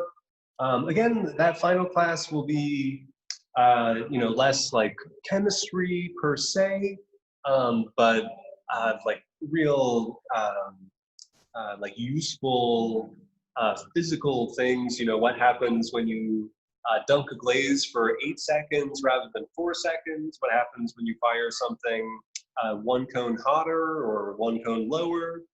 Just getting into that minutia of useful, glaze knowledge. In the meantime, yeah, I'm happy to answer any questions in the Facebook group. Let me know if you guys have anything I can be useful with. And otherwise, I think. Your work has like so many interesting facets to it. One is all the shape itself, which is kind of the focus of this class. But looking at your work, and then also like there's so many dimensions to the glaze. How much detail will you be going into your glaze thing? Like all those spiky things, how you do those? Probably all too much beyond the scope of that class. The spiky things we can talk about on Wednesday with the stick-up split and that sort of thing. The glazing class, it's only going to be 2 hours long or something like that, so we certainly won't get everything. There are a couple things I can recommend to you. One, feel free to ask me questions in the group, in the Facebook group. I'll have probably a much easier time explaining things, glaze stuff there, than sort of on a whim here. But also, if you're really interested in learning about glaze chemistry, I have to recommend Ceramic Materials Workshop with Matthew Katz. I'll post a link to his website on the Facebook group. He's a glaze designer. He and his wife are glaze designers. They're really a crazy, awesome duo, lovely people with an infinite knowledge of clay bodies and glaze. They do online classes that are fantastic, like hours and hours of lectures. Class. I think what they're also doing is a lot of our local studios are partnering with him. Exactly. And then, you can sign up online. His seminars are so detailed. I'm actually signed up for a couple of them that I kind of just started now. So They're really worthwhile. And yeah, I have to admit, I love that, you know, he has degrees in chemistry and whatnot, but they're aimed for artists, you know, so he'll like put up the periodic table and he'll be like, everybody stay calm, you know, we're gonna talk about valences for 5 minutes, but like, don't worry, it's all gonna be okay. They're really, you know, very gentle in dealing with. Yeah, Kayla, function. Lexi said we can get a discount if we sign up for his courses through the community center. Is that correct? We haven't published that yet, but yes, we're gonna add that to our class list. So you sign up through us and get a discount. So we'll wait to hear from you. Okay, good. I just wanted to show one more thing. If this sound works, I'm just going to share the screen quickly. So this is the Facebook page. At the top, if you go to recordings, you'll see Max's gallery talk. Oh, I missed it. Yes, I'd like to see that. It was good. It was real good.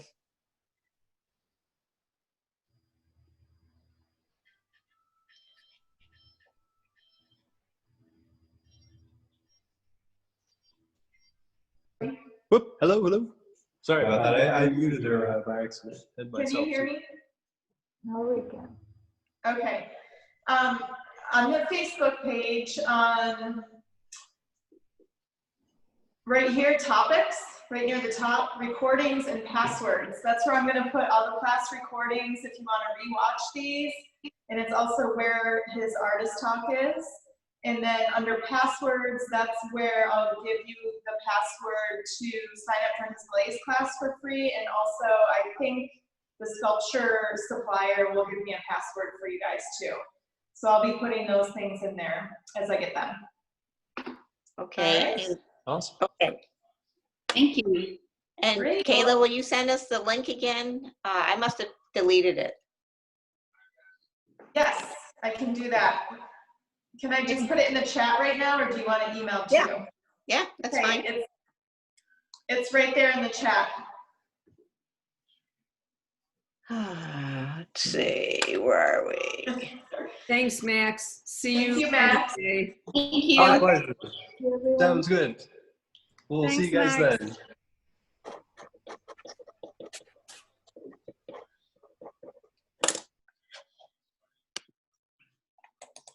Thank you.